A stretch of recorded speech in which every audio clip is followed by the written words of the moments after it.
Suara Busri makin mendekat. Diiringi dengusan berat seperti napas makhluk besar, Arum sempat menoleh. Dan matanya melihat sesuatu yang tak bisa dijelaskan dengan kata-kata. Di belakang Busri, ada bayangan lain. Lebih gelap, lebih lapar.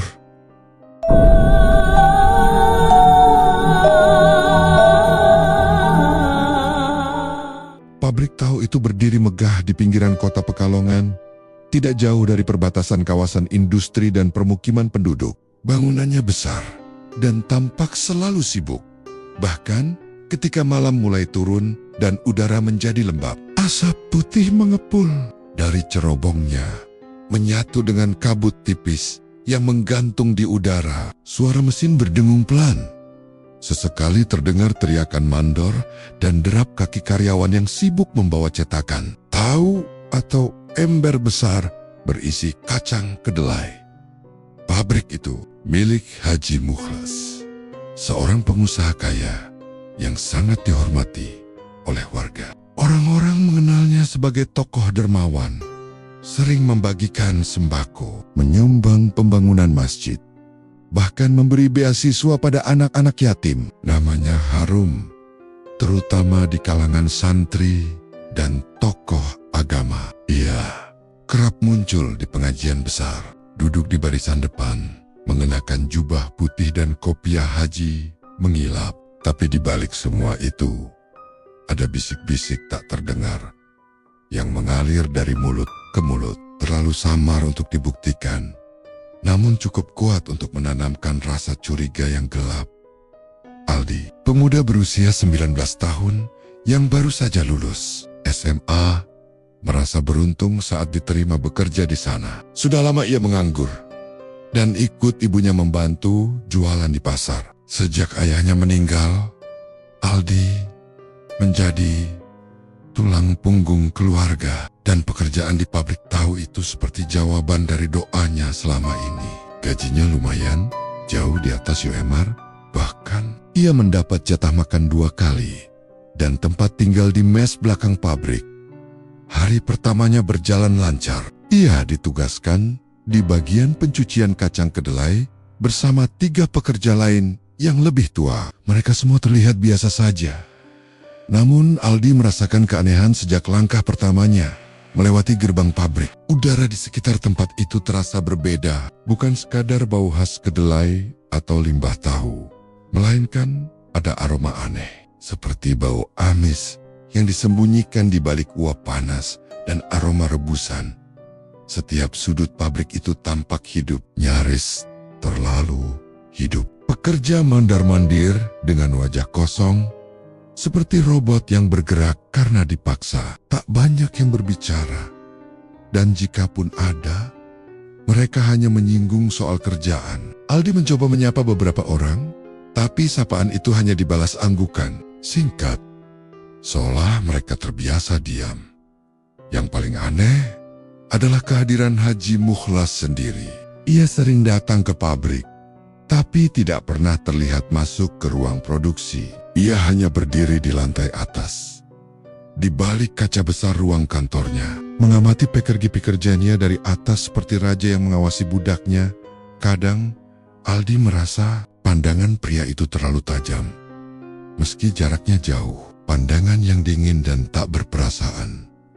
Pada malam hari, suasana pabrik berubah drastis. Meski jadwal kerja usai jam 5 sore, beberapa bagian tetap aktif hingga larut malam. Salah satu dari mandor berujar bahwa produksi malam adalah permintaan langsung dari Haji Mukhlas dan hanya pekerja tertentu yang dijadwalkan masuk.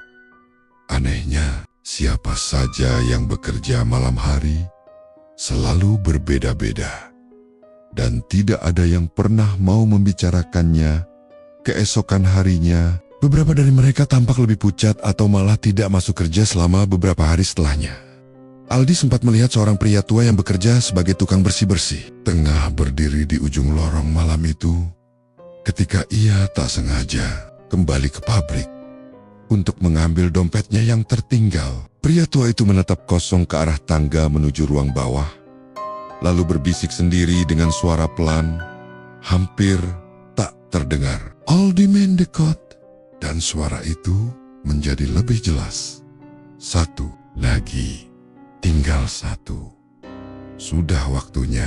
Aldi diam, tak berani menyela. Pria tua itu tampak kerasukan, matanya kosong, dan tangannya gemetar. Saat Aldi memanggilnya, pria itu seperti baru sadar dan langsung berlalu sambil menunduk. Aldi merasa bulu kuduknya berdiri. Lorong pabrik malam hari terasa seperti lorong rumah. Sakit jiwa, sepi, lembab, dan dihantui sesuatu yang tidak tampak. Keesokan harinya, pria tua itu tak terlihat. Ketika Aldi bertanya pada salah satu mandor, jawaban yang ia terima hanyalah, "Udah nggak kerja? Pindah." Anehnya, koper dan sepatu bot pria tua itu masih ada di bawah tangga belakang mes. Seperti ditinggalkan dalam terburu-buru, Aldi mulai merasakan keganjilan yang merayap pelan ke dalam pikirannya. Mengapa pabrik ini tidak pernah kekurangan tenaga kerja? Mengapa tak pernah ada yang mempertanyakan karyawan yang hilang? Dan kenapa semua orang tampak terlalu patuh, terlalu diam, seperti menyimpan ketakutan yang sama? Ia mencoba melupakan semua itu. Ini pekerjaan, pikirnya. Buta Wong, dan tak seharusnya ikut campur terlalu dalam. Tapi suara di dalam hatinya tidak bisa diam. Ada yang tidak beres. Pabrik ini tumbuh seperti makhluk lapar. Dan entah mengapa, Aldi merasa bahwa dirinya sedang berada di dalam perutnya. Hari-hari berikutnya, Aldi mulai terbiasa dengan ritme kerja pabrik. Setiap pagi, ia bangun sebelum subuh, membersihkan diri di kamar mandi bersama puluhan pekerja lain, lalu sarapan seadanya sebelum masuk ke ruang pencucian. Namun rasa ganjil di benaknya tak juga hilang. Justru semakin hari, ia makin peka terhadap kayanggelan-kayanggelan yang selama ini luput dari perhatiannya. Suatu pagi, Aldi menyadari bahwa salah satu rekan kerjanya, Bang Roni, tidak muncul. Padahal pria itu dikenal rajin dan hampir tak pernah absen. Saat Aldi bertanya pada salah satu pekerja senior, ia hanya dijawab dengan gelengan kepala dan gumaman. "Pindah kerja," katanya. Tak ada yang bisa menjelaskan lebih jauh. Anehnya, sepatu kerja Bang Roni masih tergantung di rak, dan kotak makannya masih ada di bawah bangku tempat biasa ia duduk saat istirahat. Beberapa hari kemudian, giliran Mbak Ratna dari bagian penggilingan yang tak terlihat lagi. Padahal sebelumnya, Aldi sempat melihatnya bekerja hingga malam. Wajah Mbak Ratna kala itu tampak pucat, dan matanya seperti orang kurang tidur. Ia sempat bicara lirih pada Aldi saat bertemu di lorong pabrik. "Kamu harus hati-hati, jangan suka penasaran. Di tempat ini, yang penasaran itu bisa nggak pulang." Aldi belum sempat menanyakan maksudnya ketika Mbak Ratna berlalu cepat. Kizokon, harinya ia tak terlihat lagi. Ketika Aldi menanyakannya ke mandor, jawabannya sama seperti sebelumnya. Pindah kerja. Selalu begitu. Namun tidak ada yang benar-benar pindah. Nama-nama mereka hilang begitu saja. Tidak ada perpisahan. Tidak ada kabar dari luar. Bahkan di grup WhatsApp para pekerja pun, mereka tiba-tiba keluar tanpa jejak. Aldi mulai mencatat nama-nama karyawan yang hilang dalam waktu kurang dari 3 minggu. Ada 6 orang yang lenyap secara misterius. Tidak ada laporan polisi, tidak ada pengumuman resmi dari pihak pabrik. Hanya diam dan pengabaian yang terasa mencurigakan. Pada malam tertentu, Aldi yang belum bisa tidur memilih duduk di depan mes. Langit mendung tanpa bintang, dan udara terasa lebih dingin dari biasanya. Dari kejauhan, ia melihat beberapa orang berpakaian serba hitam masuk ke pabrik lewat pintu samping. Mereka berjalan diam, tanpa suara, seolah mengambang. Salah satu dari mereka membawa karung besar yang tampak berat, sementara dua lainnya mendorong kereta dorong logam. Aldi berdiri perlahan, menyipitkan mata mencoba mengenali siapa saja mereka. Tapi wajah-wajah itu asing, bukan karyawan, bukan pula bagian keamanan. Ia menoleh ke belakang saat mendengar suara langkah kaki di mes. Aram, gadis, pekerja di bagian pengemasan, berdiri di belakangnya sambil membawa gelas kopi. "Kamu lihat mereka juga?" bisik Arum lirih. Suaranya nyaris tak terdengar. Aldi mengangguk pelan. "Siapa mereka? Itu bukan pekerja kan?" Arum menatap ke arah pabrik. "Kalau kamu masih mau kerja di sini, pura-puralah tidak tahu apa-apa." "Tapi mereka bawa karung. Aku curiga isinya es." Arum memotongnya cepat. "Jangan lanjutin. Mereka bisa dengar." Aldi menelan ludah. "Kamu tahu kemana perginya Bang Roni? Atau Mbak Ratna?" Arum tidak menjawab. Ia hanya menatap Aldi dalam-dalam. Lalu berkata pelan, "Semua yang bekerja malam akan dapat giliran. Mereka yang terlalu banyak tanya, dipercepat." Ucapannya membuat Aldi merinding. Ia ingin bertanya lebih jauh, tapi suara pelan seperti geraman muncul dari arah pintu belakang pabrik. Aldi dan Arum serempak menoleh, tapi tak melihat apapun. Hanya bayangan gelap yang sekilas melintas di antara tumpukan karung kedelai. Aldi mendekap dirinya sendiri, merasa dingin menembus tulang. Keesokan paginya, suasana pabrik seperti biasa. Tidak ada yang berbeda. Tidak ada tanda-tanda kegaduhan. Namun, Aldi melihat Arum duduk sendirian di kantin. Wajahnya kusut. "South Aldi." Duduk di depannya, gadis itu berbisik tanpa menoleh. "Ada yang mengawasi kita." Aldi menoleh cepat. Di ujung ruangan, seorang pria berkacamata berdiri sambil menyusun file di rak. Namun tatapannya mengarah lurus pada mereka. Wajahnya datar. Aldi tidak mengenalnya. Arum menanduk, lalu menyodorkan secari kertas kecil yang digores dengan pulpen merah. Hanya tertulis satu kalimat. "Lorong belakang, jam 2 malam. Tapi siap-siap, kamu mungkin gak akan bisa tidur lagi." Setelah itu, Aldi menggenggam kertas itu dengan tangan gemetar. Ia tahu semuanya belum berakhir, justru baru saja dimulai. Karena di pabrik ini, yang menghilang bukan hanya pekerja, tapi juga suara, pertanyaan, dan perlahan akal sehat manusia. Malam itu, hujan turun pelan.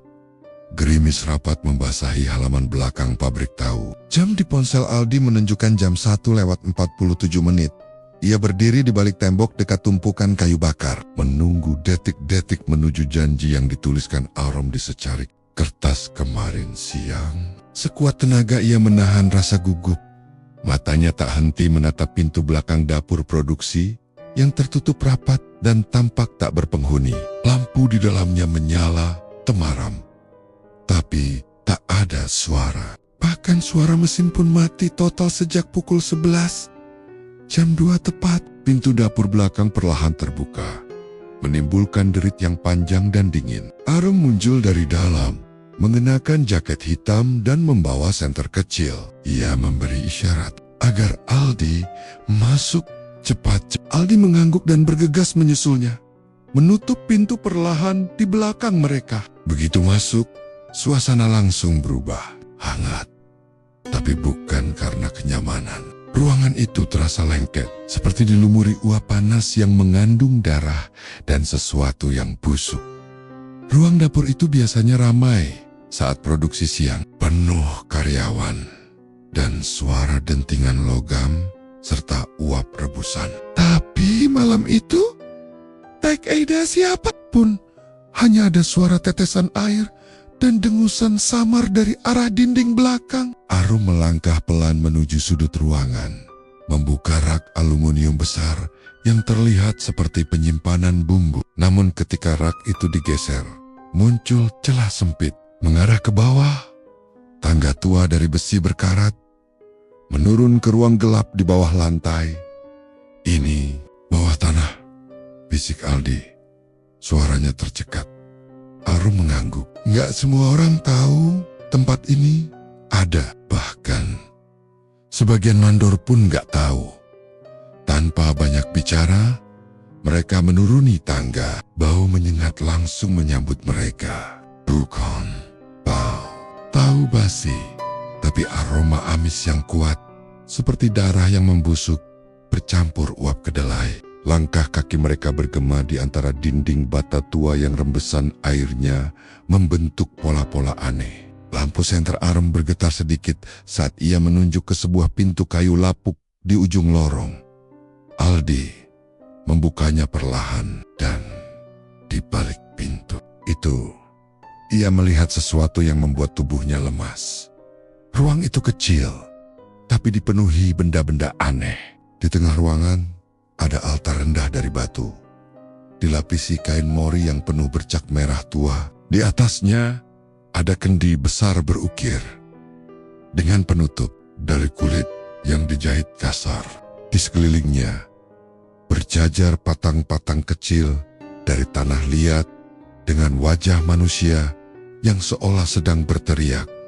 Semuanya menghadap altar. Di dinding tergantung gulungan tali, parang berkarat, dan papan kayu bertuliskan huruf-huruf Jawa kuno yang sebagian sudah terkelupas. Ini tempatnya, bisik Arum. Tempat tumbal disiapkan sebelum diserahkan. Aldi menatap altar itu dengan ngeri. Ia tak bisa berkata apa-apa, hanya memandangi kendi itu dengan jantung berdegup cepat. Apa isi kendi itu? Arum menelan ludah. Darah manusia. Darah dari setiap pekerja yang dijadikan tumbal. Suara dari atas membuat mereka berdua kaget. Suara langkah kaki, pelan, berat, dan menyeret. Turun dari tangga. Arum buru-buru menarik Aldi masuk ke balik tirai kain lusuh di sudut ruangan. Mereka menahan napas. Tubuh mereka saling menempel. Jantung berdetak kencang. Dari celah kain, mereka melihat seorang wanita masuk. Busri, kepala dapur yang selama ini dikenal ramah dan pendiam. Tapi malam itu, raut wajah Busri berbeda. Mata sayunya kini menajam. Mulutnya komat kamit membaca sesuatu. Dan tangannya membawa baskom kecil berisi sesuatu yang bergerak. Tampak seperti jantung ayam. Atau mungkin lebih dari itu. Ia mendekati altar, membuka kendi, lalu menuangkan isi baskom ke dalamnya. Suara seperti cairan panas menyentuh logam terdengar. Dan seketika ruangan itu bergetar pelan. Aku sudah memberikan yang ke-14, kata Busri pelan. Tolong jangan ambil anakku, tolong. Tiba-tiba terdengar bunyi gemuruh dari dalam kendi. Ruangan dipenuhi desis aneh, seperti ular besar merayap di antara dinding. Arum mencengkeram tangan Aldi erat-erat, mata Aldi membelalak. Dari dalam kendi muncul gumpalan asap hitam. Bukan asap biasa, tapi berbentuk samar seperti kepala manusia yang menjerit tanpa suara. Sosok itu mengambang sebentar, lalu menghilang ke langit-langit yang gelap. Busri terisak keras. Tubuhnya bergetar, lalu jatuh bersimpuh di depan altar. Kau tahu sekarang, bisik Arum dengan suara nyaris tak terdengar. Haji Mukhlas membuat perjanjian dengan makhluk itu. Sebulan sekali, 1 nyawa. Kalau tidak, pabrik ini akan dilahap dari dalam. Dan semua karyawan akan ikut mati. Aldi tak bisa bicara. Tubuhnya terasa beku. Tapi satu hal sudah pasti. Pabrik ini bukan sekadar tempat produksi tahu. Ini tempat pengorbanan. Dan altar itu bukan sekadar batu. Ia adalah lambung dari sesuatu yang lapar. Sesuatu yang menuntut jiwa. Saat mereka berdua perlahan mundur dari balik tirai, kaki Aldi tak sengaja menyenggol potongan besi di lantai. Suara kecil tapi nyaring itu menggema. Busri menoleh cepat ke arah mereka. Matanya melebar seperti mata binatang. Ia berdiri sambil membawa parang kecil yang entah sejak kapan ada di tangannya. "Siapa di sana?" Suaranya menggema, kasar, berbeda dari suara sehari-harinya.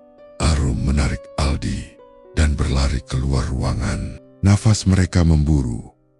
Tangga tua berguncang saat mereka berlari menaiki anak tangga satu persatu. Di belakang mereka, suara Busri makin mendekat.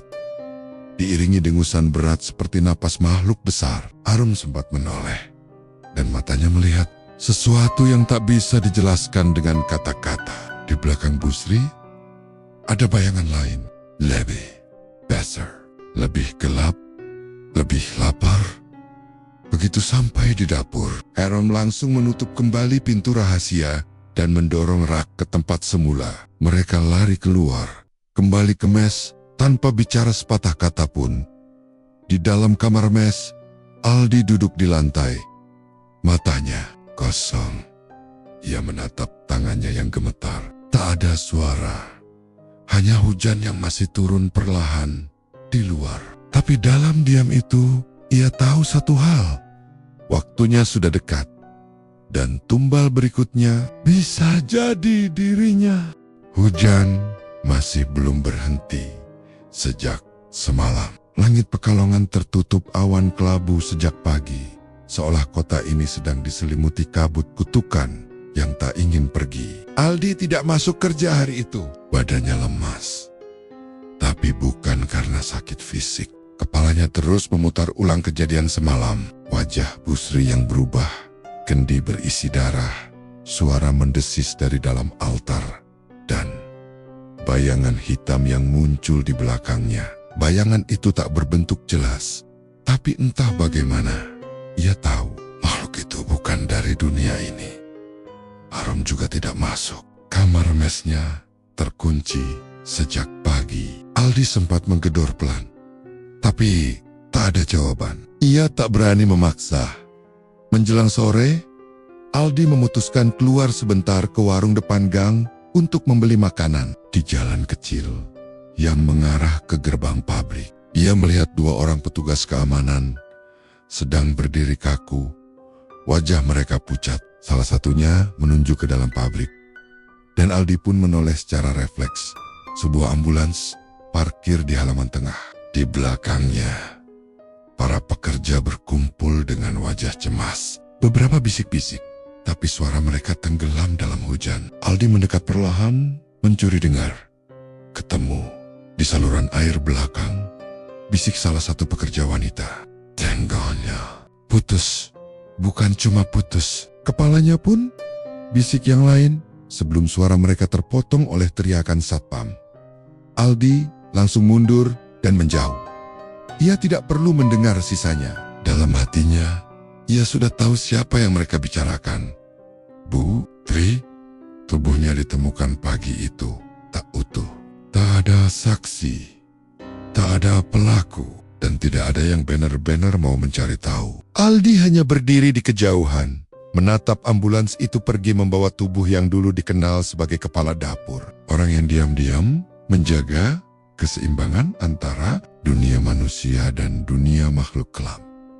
Malamnya, Aldi tidak bisa tidur. Arum belum juga muncul. Ponselnya tak aktif. Mes sudah sepi sejak pukul 10. Dan suara hujan kembali datang. Seperti napas panjang dari langit yang letih. Aldi duduk di ranjang. Lampu kamar sengaja ia matikan. Tapi ketika jarum jam menunjuk pukul 2 dini hari, ia mendengar suara itu. Ketukan pelan dari luar jendela. Kamarnya di lantai 2. Awalnya ia mengira itu hanya angin atau ranting. Tapi ketukan itu berirama. Seperti tangan yang memanggil atau memperingat. Dengan tubuh gemetar, Aldi mendekati jendela dan membuka tirainya sedikit. Dan di sanalah ia melihatnya. Makhluk itu berdiri di bawah pohon trembesi di halaman belakang mes. Tubuhnya tinggi menjulang lebih tinggi dari manusia manapun. Wujudnya samar, tapi berwarna hitam legam, seperti jelaga. Tak memiliki wajah, hanya dua cahaya merah kecil yang menyala di tempat seharusnya mata berada. Bayangan makhluk itu berdenyut, seperti kabut yang hidup. Ia tidak bergerak, tidak mendekat, hanya menatap. Aldi mundur cepat dan jatuh terduduk. Nafasnya tersengal. Ia berusaha meyakinkan dirinya itu hanya bayangan atau halusinasi. Tapi saat ia menoleh ke jendela lagi, makhluk itu sudah tidak ada. Beberapa menit berlalu dalam diam, tapi Aldi merasakan sesuatu berubah. Udara di dalam kamar menjadi berat, seperti ada kabut tak terlihat yang mengisi ruang sempit itu. Tiba-tiba, lampu gantung di plafon bergoyang pelan. Angin dingin seperti keluar dari lantai. Lalu, suara itu muncul. Desahan, panjang dan dalam, dari balik pintu kamar. Aldi berdiri perlahan. Jantungnya memukul keras dari dalam dada. Ia menatap pintu kamar dan menyadari bahwa pegangan pintu mulai bergerak. Seseorang atau sesuatu sedang mencoba membukanya dari luar. Tanpa pikir panjang, ia mengambil lemari kecil dan menyandarkannya di pintu.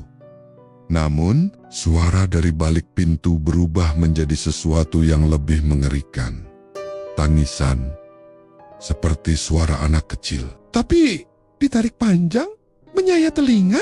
Dangerson itu tak manusiawi dan pelan-pelan berubah menjadi tawa serak yang menembus tulang.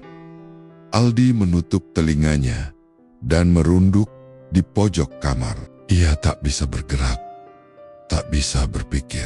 Ia merasa malam itu lebih panjang dari biasanya.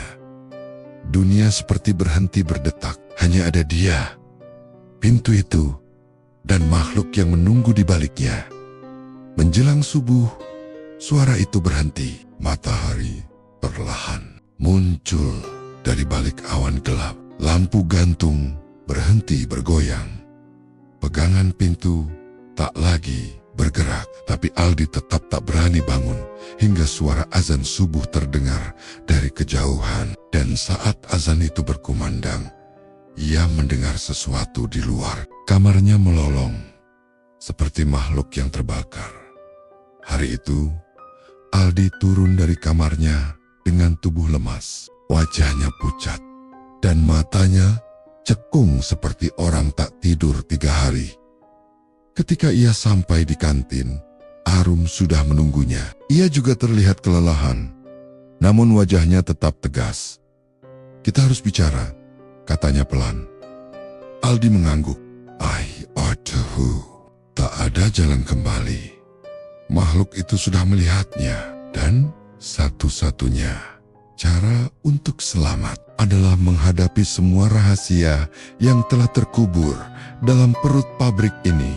Arum membawa Aldi keluar dari pabrik hari itu, tanpa izin, tanpa surat, tanpa peduli akan sanksi. Mereka berjalan kaki menyusuri gang sempit dan jalanan berdebu di pinggir kota Pekalongan. Udara terasa pengap, meski matahari belum tinggi. Aldi menunduk sepanjang jalan, tubuhnya gemetar kecil. Kepalanya masih dihantui suara tangisan dan tawa dari balik pintu kamarnya semalam. Arum tak bicara banyak, ia hanya berjalan cepat, wajahnya serius. Ada sesuatu yang sangat mendesak. Setelah hampir 1 jam berjalan, mereka sampai di sebuah dusun kecil yang hampir tak pernah terdengar namanya. Pepohonan bambu tumbuh rapat di sisi jalan tanah. Rumah-rumah joglo reot berdiri sunyi, tak banyak orang berlalu lalang. Di ujung dusun itulah, rumah tua dari kayu jati yang dipenuhi dedaunan kering berdiri diam, seperti sedang menunggu sesuatu. Siak lama. Di depannya, ada papan kayu yang sudah lapuk bertuliskan Mbah Gendut Rawat Saka Gabe dan Sembur Guna-Guna. Arum mengetuk pintu pelan, Tak ada yang menjawab. Ia mengetuk sekali lagi. Lebih keras. Masih sunyi. Tapi tiba-tiba pintu terbuka sendiri. Mencicit pelan. Dari dalam, aroma dupa menyambut mereka. Bercampur bau tanah basah dan sedikit amis. Aldi melangkah masuk di belakang Arum. Dan di tengah ruangan, di atas dipan kayu tua yang penuh bantal, duduklah seorang lelaki tua dengan tubuh gemuk besar, mengenakan sarung kumal dan ikat kepala hitam. Kulitnya keriput seperti tanah kering dan matanya tampak seperti pernah melihat terlalu banyak hal mengerikan di dunia ini. Jadi, akhirnya kamu datang juga, gumam Mbah Gendut tanpa membuka mata. Anak baru yang belum waktunya melihat kegelapan. Aldi menelan ludah. Tak berani menjawab. Dia sudah mulai diganggu, Mbah, kata Arum pelan. Makhluknya sudah muncul.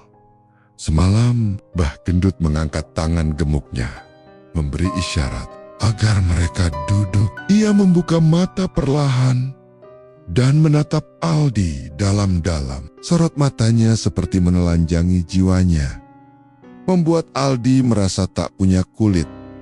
Anak ini sudah dicium aromanya, ucap Mbah Gendut lirih. Makhluk itu sudah mencap dia. Kalau kalian tidak cepat bertindak, tubuhnya akan jadi persembahan berikutnya. Aldi mulai bicara, terbata-bata. Apa itu makhluknya? Kenapa harus tumbal? Mbah Gendut menyandarkan tubuhnya, menarik napas panjang. Haji Mukhlas itu bukan orang sembarangan. Di masa mudanya, dia pernah datang padaku, minta petunjuk agar usahanya maju. Tapi aku hanya memberi doa dan air. Dia tak puas. Dia pergi ke orang lain, orang dari Gunung Selok. Dari sana, dia bertemu dengan kuncen pesugihan yang memberinya jalur cepat. Sebagai gantinya, setiap bulan harus memberi 1 jiwa pekerja, orang-orang yang bekerja untuknya, sebagai bentuk bayaran pada makhluk itu. Mbah Gendut berdiri perlahan, tubuhnya gemetar, lalu mengambil sebatang tongkat kayu dari dinding. Makhluk itu bukan jin biasa. Ia berasal dari garis bawah tanah Jawa. Jenis makhluk kuno yang lapar akan daging manusia. Ia bukan hanya memakan tubuh, tapi juga meminum sisa ingatan dan roh. Itu sebabnya para karyawan yang hilang tak pernah ditemukan. Bahkan orang tua mereka pun seperti lupa punya anak. Aldi menandak, mulutnya kering. Lalu, kenapa saya? Suaranya lirih. Kamu terlalu penasaran, sahut Mbah Gendut dingin. Kamu melihat altar, kamu tahu soal kendi, dan kamu tahu tentang Busri. Itulah yang memanggil makhluk itu padamu. Ia mencium ketakutanmu, dan sekarang kamu ada dalam daftarnya. Suasana ruangan jadi hening. Hanya suara kipas bambu tua yang berderit di atas kepala. Arum memecah keheningan. Bagaimana caranya menghentikan semua ini, Mbah? Mbah Gendut menatap mereka dengan mata sayu. Tidak bisa dihentikan, tapi bisa dipatahkan. Sementara ia lalu membuka peti kayu kecil di sudut ruangan dan mengeluarkan sebuah benda yang terbungkus kain hitam. Setelah dibuka, tampak sebuah kayu gempol panjang sebesar lengan bayi, dililit benang merah dan dihiasi cengkeh kering serta akar alang-alang. Ini bukan senjata, tapi penunjuk, katanya. Kalau kalian ingin memutus aliran darah tumbal sementara waktu, kalian harus menghancurkan kendi di altar itu. Tapi kalian harus tahu, kendi itu tidak dijaga manusia, melainkan makhluk itu sendiri. Aldi memejamkan mata. Ia masih bisa membayangkan mata merah di tengah kegelapan, napas berat di balik pintu kamarnya. Ia tahu makhluk itu tak akan membiarkan dirinya selamat dengan mudah. Kalau kami hancurkan kendi itu, apa makhluknya akan mati? Tanya Arum. Mbah Gendut menggeleng. Tidak, tapi ia akan kehilangan jembatannya. Ia tak bisa lagi muncul dalam bentuk penuh di pabrik. Tapi sebelum itu terjadi, ia akan mengamuk. Dan saat ia mengamuk, tidak ada tempat yang aman. Mbah Gendut menatap Aldi. Kamu masih bisa mundur sekarang, pergi jauh keluar kota. Tapi ingat, kalau kamu lari, kamu akan terus dikejar. Sampai kapanpun, karena makhluk itu tidak pernah lupa aroma ketakutan. Aldi menatap Arum. Wajah gadis itu sama ketakutannya, tapi juga tegar. Di mata Arum ada semangat untuk melawan, untuk menuntaskan semua ini. Kalau saya hancurkan kendi itu dan selamat, apa semua ini akan berakhir? Mbah Gendut tersenyum lelah. Tidak ada akhir, tapi mungkin kamu bisa hidup satu hari lebih lama dari mereka yang tidak melawan. Aldi menggenggam kayu gempol itu erat-erat. Ia tahu pilihannya sudah dibuat. Malam berikutnya, mereka akan kembali ke perut pabrik, tempat altar berdiri, tempat kendi menunggu bersama makhluk yang menjaga darahnya.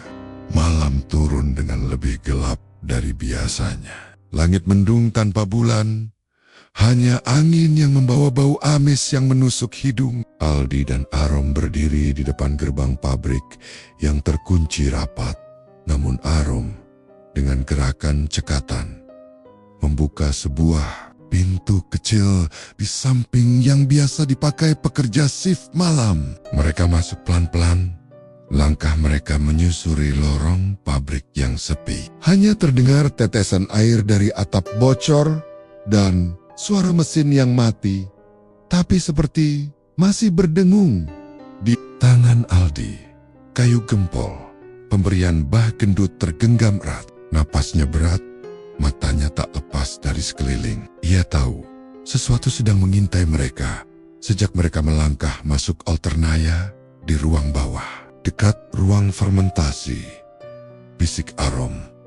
Mereka menuruni anak tangga yang jarang dilewati, menuju lorong bawah tanah yang remang. Lampu neon berkelip, seolah-olah ingin mati, tapi ditahan oleh sesuatu yang tidak kelihatan. Lorong itu berbau asam dan amis, seperti darah basi bercampur ampas tahu. Setelah berjalan sejauh belasan meter, mereka sampai di sebuah pintu besi tua, tertutup rapat. Arum membuka kunci dengan tangan gemetar. Ketika pintu itu terbuka, aroma busuk langsung menerpa, lebih pekat dari apapun. Di dalamnya, altar itu berdiri. Sebuah meja batu berlumur darah kering. Di atasnya kendi besar berwarna hitam pekat, mengeluarkan suara bisikan aneh. Di dinding sekitar altar, ada simbol-simbol aneh tergambar dengan arang dan darah. Aldi melangkah maju perlahan, tapi saat ia baru 2 langkah mendekat, angin berdesir keras di ruangan sempit itu. Lampu padam total, gelap, hening. Lalu, tidak ada yang menghancurkan pintu GER Bang K. Suara berat itu menggema dari balik kegelapan. Suara yang membuat tulang belakang Aldi seperti membeku. Arum menjerit tertahan. Tubuhnya mundur ke dinding. Mata merah menyala perlahan dari balik altar. Bukan 2, tapi 4 makhluk itu muncul dari balik kendi. Tubuhnya setinggi 2 meter. Seluruh kulitnya hitam berlendir. Mulutnya penuh taring, dan lidahnya menjulur sampai lantai. Tubuhnya seperti manusia yang terbalik, dengan tangan yang menyeret tanah, dan kaki yang bengkok seperti kambing. Aldi mengangkat kayu gempol, tapi makhluk itu tertawa. Kau pikir Benda busuk itu bisa menyakitiku. Makhluk itu merayap cepat ke depan. Dan tiba-tiba, berakak, seseorang dari belakang Aldi menghantamnya dengan benda keras. Aldi roboh. Darah mengalir dari pelipisnya. Arom menjerit, dan dari balik bayangan muncullah Pak Seno mandor pabrik dengan linggis di tangan. "Maaf, Dek," katanya pada Arom. "Tapi ini sudah bagian dari perjanjianku dengan Haji Mukhlas. Selama aku bisa bawa tumbal ke altar keluargaku." "Haman, kau bohongi aku, Seno!" teriak Arom. Seno tertawa getir. "Aku juga dulu pernah melawan, tapi anakku jadi tumbal. Sejak itu aku tahu, melawan bukan pilihan." Makhluk itu mendekat ke tubuh Aldi yang tak sadarkan diri. Lidahnya menjulur, menjilat darah dari lantai. Suara dengusannya seperti sapi disembelih. Tapi sebelum ia menyentuh tubuh Aldi sepenuhnya, Arom mengambil kayu gempol dan menancapkannya ke altar. Tepat di bawah kendi, tiba-tiba kendi itu bergetar. Suara aneh muncul seperti tangisan bayi dicampur lolongan serigala. Makhluk itu meraung, matanya menyala lebih terang. "Berani kau, perempuan kampungan!" Makhluk itu melompat ke arah Arom. Namun, ke arah kendi itu retak. Retakan kecil di bawahnya menyebar cepat, seperti jaring laba-laba. Dari dalam Nia, suara jeritan manusia terdengar. Jeritan dari para pekerja yang sudah dijadikan tumbal. Seno mundur panik. "Tidak, jangan hancurkan. Kendi itu meledak, menghamburkan darah dan abu hitam ke seluruh ruangan. Makhluk itu menjerit panjang. Tubuhnya terbakar oleh cahaya dari dalam altar. Ia berusaha lari ke dinding, namun seluruh dinding menyala merah, seperti ada cahaya dari neraka yang menelannya. Aldi tersadar perlahan, melihat makhluk itu terbakar, meleleh, lalu lenyap dalam kabut darah. Pak Seno berlutut, menangis, tubuhnya gemetar. "Kita semua akan diburu sekarang. Semua." Ruangan mulai runtuh. Dinding retak. Suara dari bawah tanah mengguncang lantai. Arom menarik Aldi bangun. Mereka berlari keluar lorong, menyusuri tangga yang mulai retak, melewati lorong pabrik yang kini dipenuhi suara-suara tangisan dan tawa bercampur. Suara para tumbal yang akhirnya bebas. Begitu mereka sampai di luar, pintu pabrik tertutup sendiri. Tak ada suara, tak ada cahaya, hanya sunyi dan angin dingin dari keyohan. Terdengar suara azan subuh berkumandang. Hari baru datang, tapi Aldi dan Arom tahu, hidup mereka tidak akan pernah sama. Fajar menyingsing, tapi sinarnya terasa dingin dan pucat. Seperti matahari enggan sepenuhnya terbit di kota Pekalongan hari itu. Langit berwarna kelabu dan kabut tipis menggantung rendah di atas atap-atap rumah. Suasana kota terasa ganjil, terlalu sunyi, terlalu hampa. Aldi dan Arom duduk di teras rumah kontrakan Arom. Wajah mereka pucat dan tubuh gemetar. Baju mereka masih berlumur tanah dan bercak darah. Semalaman mereka tak tidur, hanya menatap langit dan saling diam. Mata Aldi berkaca-kaca, matanya kosong, seperti menyaksikan lebih dari sekadar makhluk gaib. Ia menyaksikan keputusasaan manusia, pengkhianatan, ketamakan. Di tangannya masih tergenggam kayu gempol yang kini menghitam separuhnya, seolah telah menyerap semua kengerian yang telah mereka hadapi malam itu. Pabrik itu benar hidup seperti tubuh yang bernapas, gumam Aldi pelan.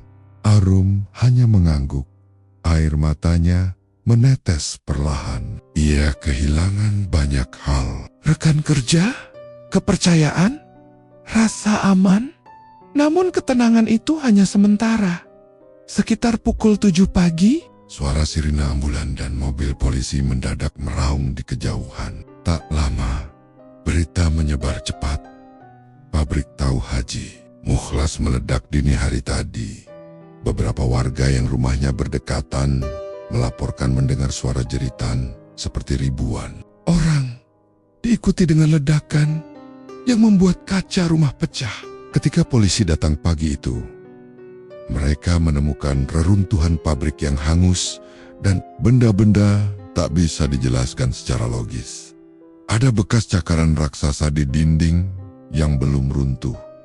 Ada tulang belulang yang tak sesuai dengan anatomi manusia. Bau menyengat yang bahkan membuat petugas medis muntah.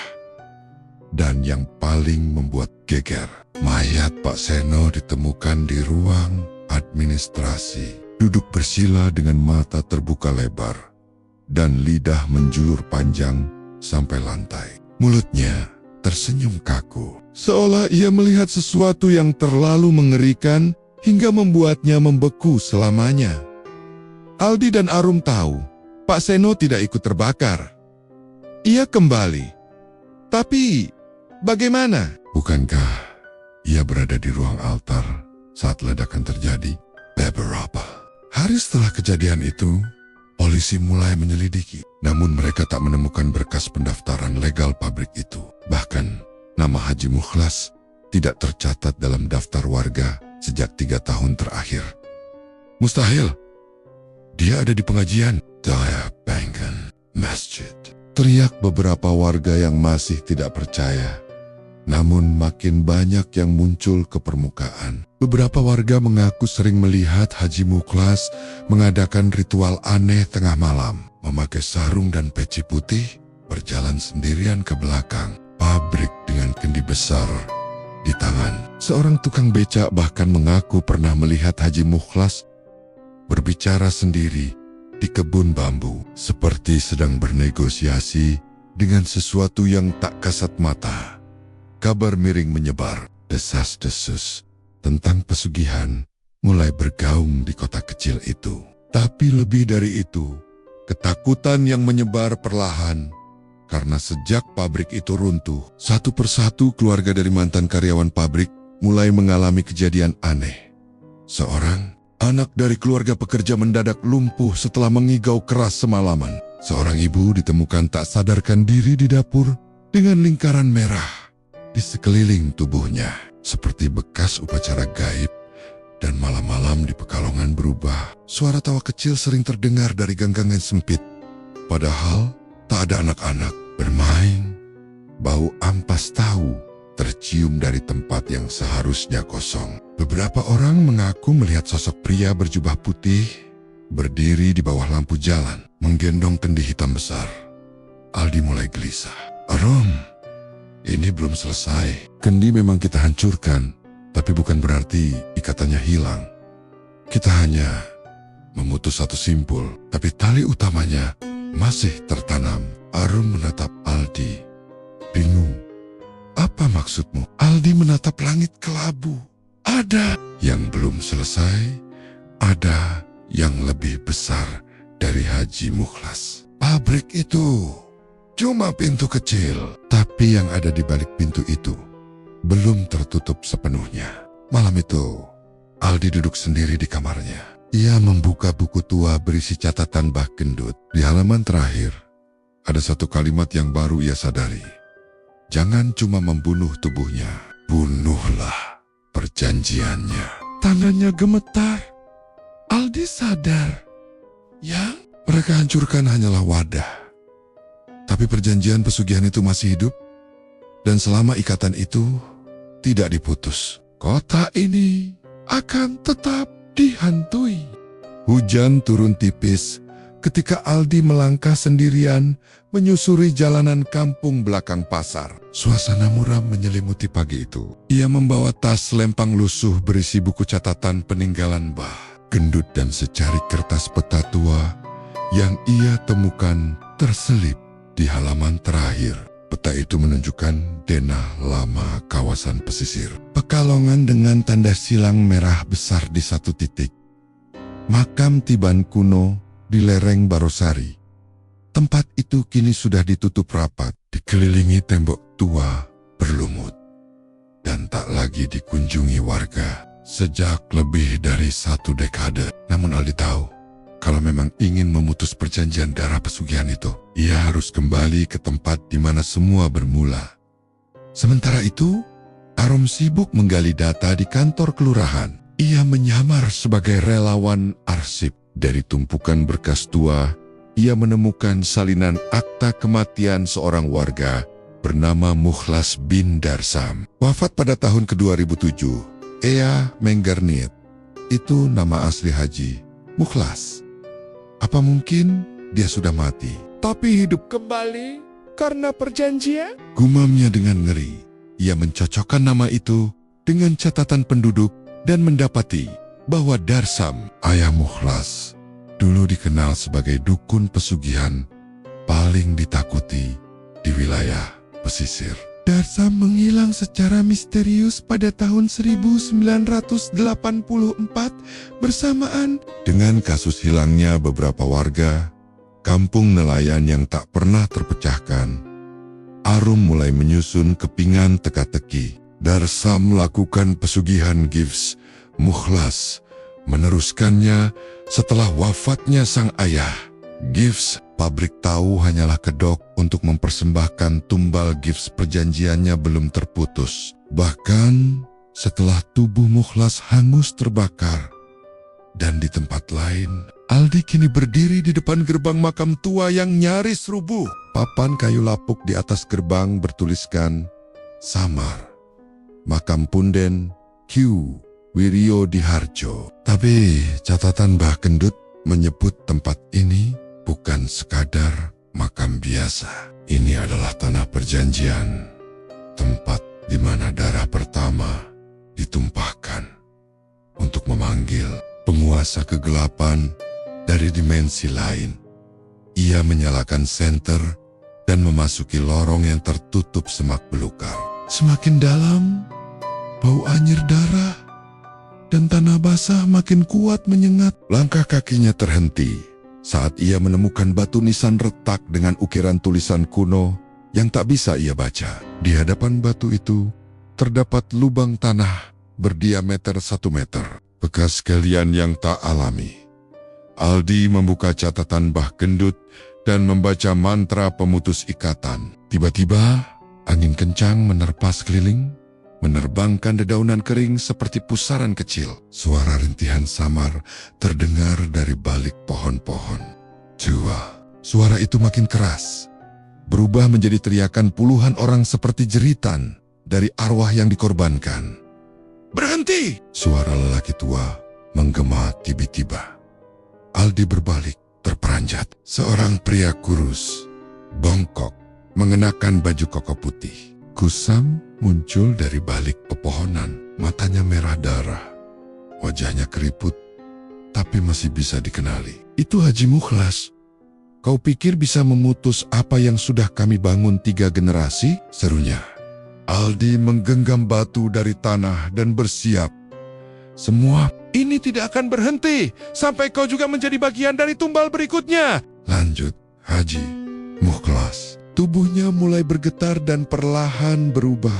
Matanya menjadi hitam pekat, kulitnya mengelupas, dan dari punggungnya muncul bayangan hitam besar sosok tinggi, kurus, bertanduk, menyerupai makhluk gaib dalam lukisan primitif.